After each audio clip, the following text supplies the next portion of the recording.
ating Panginoon ay walang limitasyon ang pag-ibig sa atin. Ang kanyang pag-ibig ay hanggang noon at hanggang ngayon ay ating nadarama. At yun niyang mga tulos ay yung ating pundasyon ng pananampalataya na ating palalimin pa ang pundasyon ng ating pananampalataya para ito ay hindi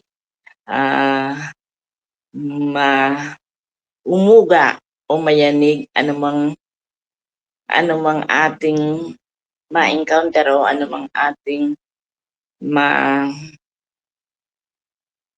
maging problema or yung sinasabi natin na pagsubok sa atin ay kailangan natin palalimin pa ng mahigit para sa ating pag-serve sa Panginoon, dahil pag ang ating pananampalataya ay umuga or yung nabawasan, doon tayo hindi makakapag-serve sa Panginoon at hindi natin maipadadama ang pag-ibig ng Panginoong tulad ng ibinibigay sa atin. Yun lang po.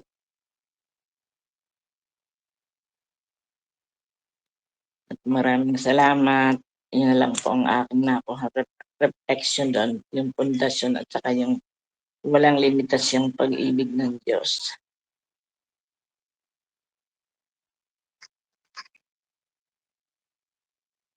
Nakamute kayo, Pastora. Wala. Ayan. Okay, maraming salamat, Sister Mercy. At naisip ko, makita ko yung kagabi na yung sobrang pagdadalamhati, no? Yung sobrang pagdadalamhati ni Brother Ryan. Palagay ko yung lalo si Ninang Nimpa at mga tiyahin, kailangang bigyan support ninyo siya. Kailangang aliwin. At siguro, sabihin nyo baka pwede talagang mag-share ng word para sa kanya. Kailangan niya ng comfort. Kasi baka ma-depress. Nakakaawa. Okay po, sino pa po? Sino pa po ang magdaragdag sa ating pinag-aralan ngayon? Mga pangako na napakagaganda. So, pakinggan natin si Sister Mercy One. Sister Mercy One, ano masasabi mo sa ating pinag-aralan ngayon?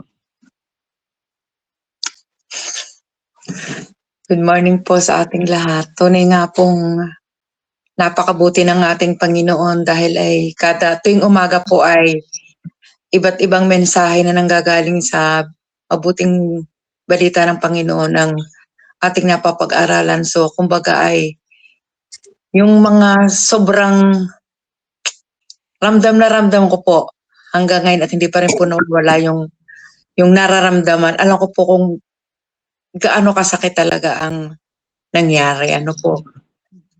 Pero nakita ko talaga sobra talaga ako yun yung sobrang naawa nga doon kay Ryan, ano po. Kaya tama nga po, Pastora, sabi ninyo na dapat mas lalo pa natin silang ipanalangin. At kung maaari nga po na sila'y tatanggap ng salita ng Diyos, ay tayo po ay magbahagi ng salita sa kanila pong tahanan. Kung tayo po ay kanilang tatanggapin, ano po. At kung hindi man po, ay marapat lamang po talaga na ilagay po natin sa ating tolda na sinasabi ni Sister Nida na talagang lilibutan po ng kortina at iselyo natin ang mga bintana at ang pintuan upang ang mabuting balita ng Panginoon ay talaga pong pumasok sa kaibuturan ng kanyang puso at isipan at ipagkaloob po niya na po yung pangyayari pong iyon kung gaano man po kabigat. Dahil yun nga po yung nasa 1 Corinthians 10:13 nga po eh. Lahat naman po tayo dumaranas talaga ng ganun. Lahat po yung nangyayari. Kaya sa akin po sobra po ang pasasalamat ko at ako po ay narito sa kapatiran sa ating pong samahang ganito. siguro po kung wala po ako dito, hindi ko po alam kung ako po ay nakakaupo pa po dito sa harap ninyo. Ano po. Alam ko po sobrang sakit at habang tumatagal ay lalo pong lumalalim ang ano. Para po bang kaya ayoko hanggang sa maaari ay pumunta sa mga ganyang okasyon kasi nga po ay para po bagang sugat na nababahaw na laging nasasagi, sumasakit. Ano po.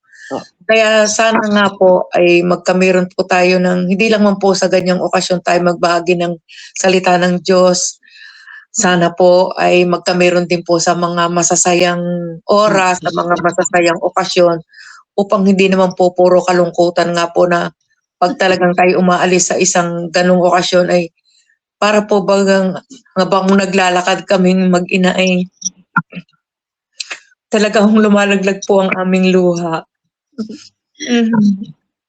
Kaya nga talagang kailangan nating palawakin ang ating tulda at palalimin ang ating pundasyon sa papaanong paraan. Ang palagi pong pagdarasal at pagbabasa po ng Biblia para mas lalo po nating palalimin ang ating pananampalataya upang mas lalo tayong maging matibay at matatag. Ano po? Kaya mga kapatid, sa atin man po'y dumaranas tayo ng mga pagsubok na ganyan. Yun po ay pagsubok ng ating Panginoon. Hindi po yan ibibigay sa atin ng Panginoon kung hindi po natin kakayanin. Kaya palalimin po natin ang ating pundasyon, palawakin po natin ang ating tolda, at balutan natin, iselyado natin ang mga kortina. Maraming pong salamat sa inyong lahat. Good morning po.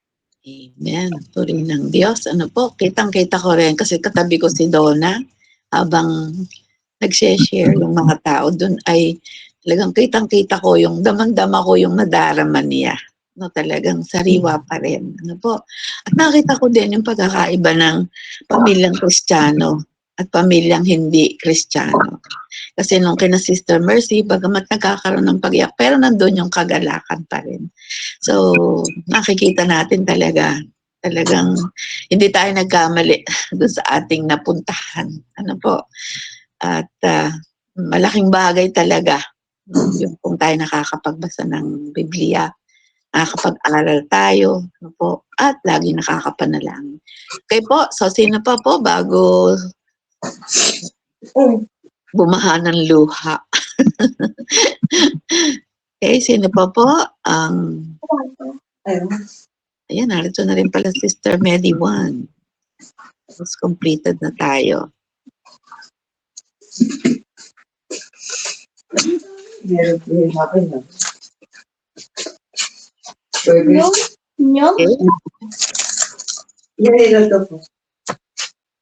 Oh, ayan, nakabukas na yung ano. Sister Irene. Kabauna.